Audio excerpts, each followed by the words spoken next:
మనందరికీ తెలుసు వాల్మీకి మహర్షి పేరు రత్నాకర్ అండి. అడవిలో ఒక దొంగ, వేటాడి జంతువుల్ని చంపి ఒక రాక్షసుడు. అలాంటి రాక్షసుడి దగ్గరికి వచ్చాడు నారద మహర్షి. ఏం రత్నాకర్, ఇంత పాపం చేస్తున్నావు?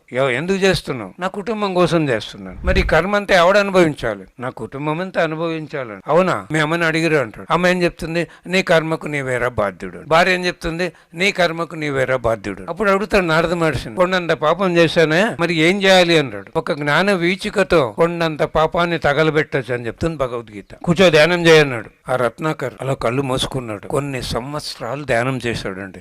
ఆయన మీద పుట్ట కట్టింది. ఆయన పేరు రత్నాకర్. సంస్కృతంలో పుట్టను వాల్మీకం అంటారు. కళ్ళు మూసినప్పుడు ఆయన పేరు రత్నాకర్, కళ్ళు తీసినప్పుడు వాల్మీకి బ్రహ్మర్షి. ఏం చేశాడండి బ్రహ్మర్షి కావాలంటే?